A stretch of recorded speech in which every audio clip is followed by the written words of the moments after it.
আপনি কেমনে বুঝবেন ইনি গুরু? কয় উনি গুরু কিনা কেমনে বুঝুন? কামেল গুরু কিনা? কামেল গুরু বোঝার উপায় কি? কামেল গুরুর কি বড় টুপি থাকবে, সাদা টুপি থাকবে, পাগড়ি থাকবে, টুপি, পাগড়ি, জুব্বা, কুব্বা, রুমাল, দাড়ি এবং টাকনোর উপরে কাপড় এবং একেবারে সমস্ত অনুষ্ঠান পুরোপুরি কমপ্লিট পালন করেন, ইনি গুরু? জীবনও না। ইনি পীর? জীবনও না। ও ঢঙ্গি। রুমির ভাষায় বলছে ঢঙ্গি, রুপির সাথে। এই লেবাস, অনুষ্ঠান, এটা গুরুর আইডেন্টি নয়। তাহলে গুরু চিনবেন কিভাবে? আসেন কোরআনকে ফলো করি। কোরআন কি বলছে? গুরুকে দেখেন, গুরুর পরিচয় কোরআন দিয়েছে যে গুরু কি করবেন? ইয়াতলু আলাইহিম আয়াত, আপনাদের সামনে যিনি মহাগুরু, যিনি কামিল গুরু, তিনি আল্লাহর আয়াতকে তিলাওয়াত করবেন। ওয়ায়ুযাক্কিহিম, এবং আপনার নফসকে পবিত্র করবেন। ওয়ায়ুআল্লিমুহুমুল কিতাব, এবং সেই গুরু আপনাকে কিতাব শিক্ষা দেবেন। ওয়াল হিকমাত, এবং আপনাকে হিকমত দান করবেন, হিকমতের জ্ঞান দান করবেন। গুরুর কাজ চারটি। কয়টি? প্রথম, এটি হলো মূল, প্রথম কোরআন বলে দিয়েছে আয়াত তেলাওয়াত করবেন। দ্বিতীয় হচ্ছে আপনার নফসকে পবিত্র করবেন। ওয়ায়ুযাক্কিহিম, তার মানে নফসকে পবিত্র করার জ্ঞান গুরুর আছে। নফস কিভাবে পবিত্র করেন গুরু? পানি দিয়ে, সাবান দিয়ে, মেসওয়াক দিয়ে?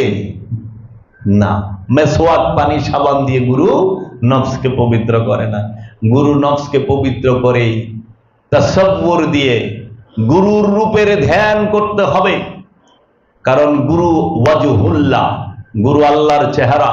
কামিল গুরু তিনি আল্লাহর চেহারা। গুরুই ওয়াজহুল্লাহ, গুরুই আইনুল্লাহ, গুরুই সামিউল্লাহ, গুরুই বাসিরুল্লাহ, গুরুই ইয়াদুল্লাহ, গুরুর হাত ইয়াদুল্লাহ, গুরুর চেহারা ওয়াজহুল্লাহ, গুরুর চোখ আইনুল্লাহ, গুরুর কান সামিউল্লাহ, গুরুর জবান বাসিরুল্লাহ। চোখ সামিউল্লাহ, সে দেখে, বাসির শুনে।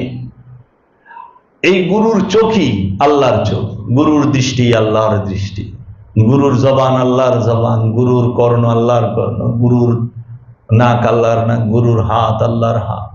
তাই কামেল গুরুর কর্ম যে সে প্রথমে আয়াত তেলাওয়াত করবে, কখনোই সেটা আরবি ভাষার লাইন নয়। আয়াত, আয়াত মানে কি? নিদর্শন।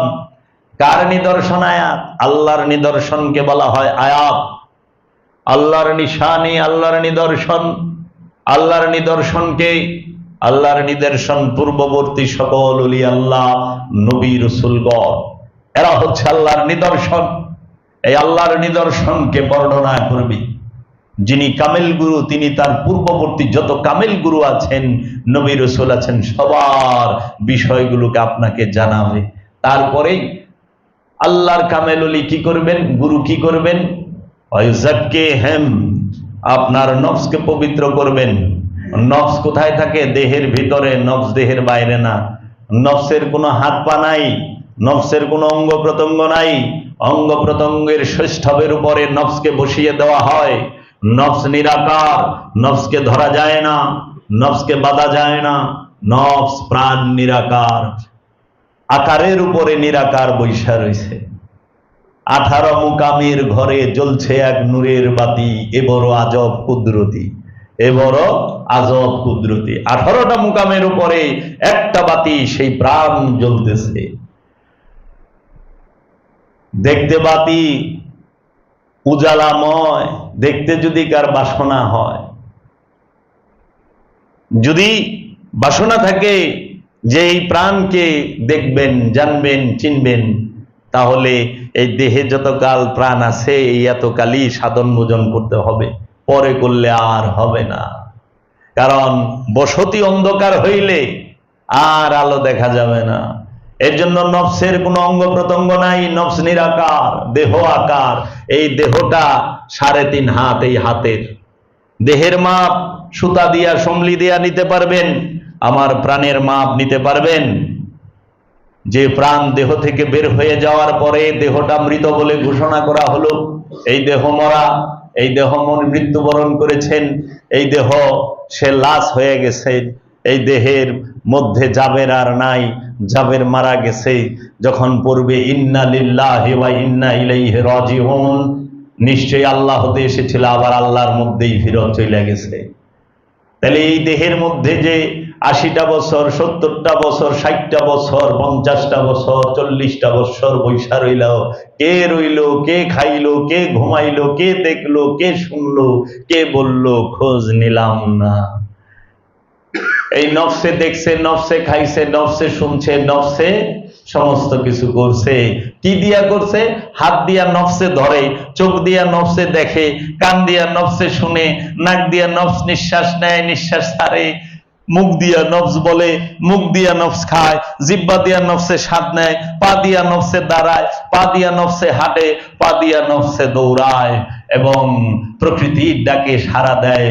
প্রস্রাব পায়খানার জন্য নফসে নিজেই মাইন্ড সাড়া দেয় আপনার। আপনি একটু খেয়াল করেন, যখন আপনি মাইন্ডকে স্থির করেন, আপনি প্রস্রাব করবেন, প্রস্রাবের রাস্তা খুইলা যায়। যে পর্যন্ত আপনি তাকে ওইখানে নক না করেন, ইন্ডিকেট না করেন, সে খুলে না দরজা। এর জন্যই নফস কি? নফস কাকে বলে? নফস বলা হয় আপন। আমার দয়াল মুর্শিদ বাবা জাহাঙ্গীর আমাকে যে শিক্ষা দিয়েছে, মুর্শিদের চরণে হাজারো কোটি সেজদা ভক্তি রেখে বলছি, আপন মানবীয় ইন্দ্রিয় অনুভূতির বিচিত্র গতি প্রবাহের নাম হচ্ছে নফস। এই আপন মানবীয় ইন্দ্রিয় বিচিত্র গতি প্রবাহে, আপন মানবীয় ইন্দ্রিয় অনুভূতির বিচিত্র গতি প্রবাহের মাঝে আপনি সব সময়, এই দেহ আপনার ফানা হয়ে রয়েছে, দেহ সব সময় সেই অনুভূতি ইন্দ্রিয়ের বিচিত্র গতি প্রবাহের কথা শুনতেছে। আর এই মানবীয় ইন্দ্রিয় অনুভূতির বিচিত্র গতি প্রবাহের সঙ্গে যখন কামনা যুক্ত হয়ে যায়, বাসনা যুক্ত হয়ে যায়, তখনই সেই নফস কুলুষিত হয়, পাপী হয়, সে জালিম হয়, কাফের হয়, মুনাফিক হয়, মুশরিক হয়। এর জন্য অবশ্যই অবশ্যই আপন মানবীয় ইন্দ্রিয় অনুভূতির বিচিত্র গতি প্রবাহকে কামনা শূন্য রাখতে হবে, বাসনা শূন্য রাখতে হবে, মোহ মায়া শূন্য রাখতে হবে এবং সব সময় এর উপরে কি আসে যায় সব সময় খেয়াল রাখতে হবে। এই প্রতিটা ইন্দ্রিয় অনুভূতির সামনে দিয়ে যাহা কিছু আসে যায় তাকে খুঁটিয়া খুঁটিয়া দেখা, বিশ্লেষণ করা, গবেষণা করার নামই হচ্ছে সলাত। এবং এই সলাতের মধ্যেই বর্জন এবং গ্রহণ দুইটাই রয়েছে। সলাতের দ্বারা বর্জন করবেন, সলাতের দ্বারাই গ্রহণ করবেন। রসুলের রূপ গ্রহণ করবেন আর খান্নাসের ক্রমন্তরণা বর্জন করবেন। তাই আপনি সবচেয়ে বড় পরীক্ষার্থী, আপনাকে পরীক্ষা করার জন্য পাঠিয়েছে। তাই আল্লাহর রসুল কি করবেন?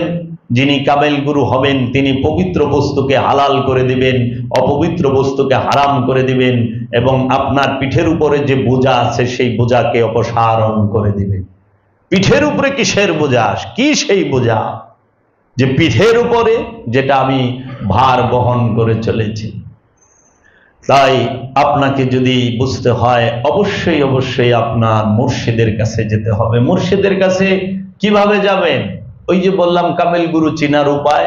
কামেল গুরু যিনি হবেন, আমি এক বাক্যে বলে দিচ্ছি সহজ বাংলায়। কামেল গুরু চেনার উপায়, কামেল গুরু এইটা মনে করেন না, কামেল গুরু যিনি হবেন তার সুন্দর দাড়ি থাকবে, সুন্দর টুপি থাকবে, তার উপরে পাগড়ি থাকবে, পাঁচকুলি টুপি পিন্দা বয়ে থাকবো, তার উপরে সবুজ পাগড়ি মারবো, তার উপরে লাল রুমাল দিব, জুব্বা পাগড়ি পইরা বৈশা থাকবো, যাই নামাজের উপরে হাতের মধ্যে একটা মালা লইব। এই যে মালা, দিনবার জপ রাহা হে মালা, এইটা বুঝেন না? এটা লেবাস। কামেল গুরু মানে এই না যে কামেল গুরু যিনি হবেন তার মাথায় পাঁচকুলি টুপি থাকবো, চুল থাকবেন ছোট ছোট, তার উপরে সবুজ পাগড়ি, তার উপরে মাথায় লাল রুমাল এবং জুব্বা কুব্বা, একদম টাকনুর উপরে পায়জামা পরে থাকবো, হাতে তসবি থাকবে, জায়নামাজের উপরে থেকে উঠবেন না, মসজিদ থেকে বের হইবেন না। মনে রাখেন, এটা কামেল গুরুর আইডেন্টি নয়, কামেল গুরুর পরিচয়টা নয়। কারণ যিনি গুরু হবেন, যিনি কামেল গুরু হবেন, যিনি মানব জাতির জন্য কামেল গুরু, তার প্রথম গুণ তিনটা। সেটা কি?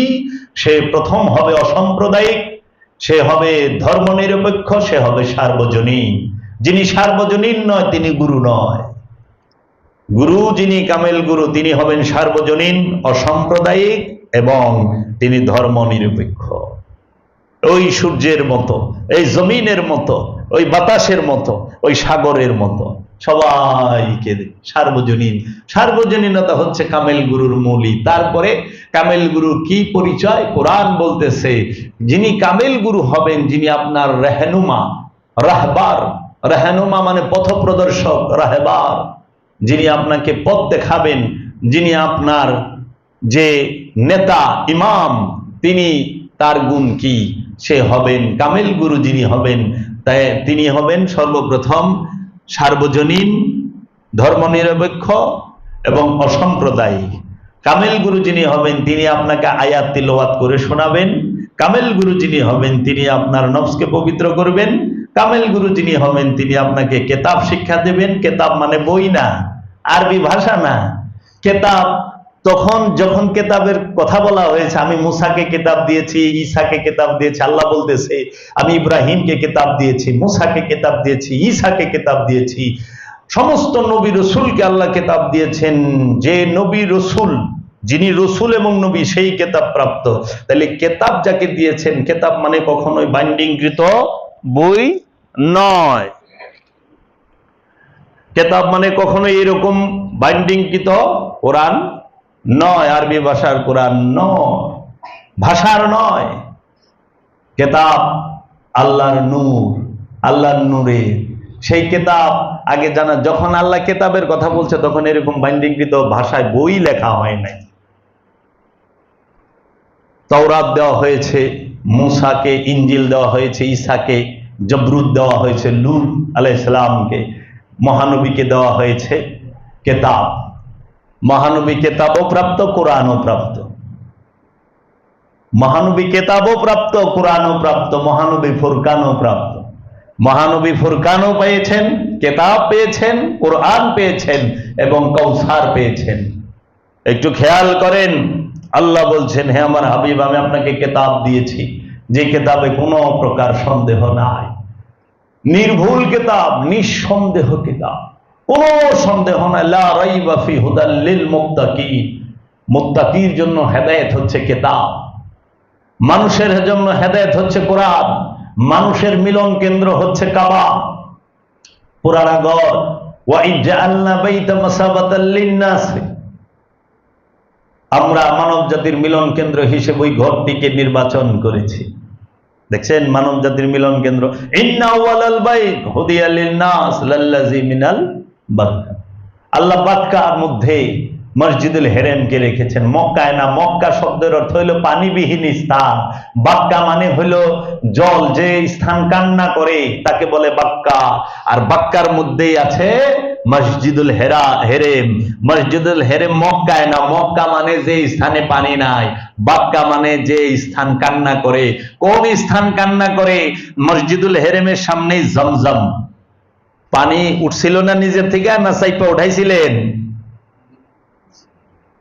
জমজম কূপের থেকে কি দড়ি দেয়া পানি উঠাইছিল, না নিজের থেকে উঠছে?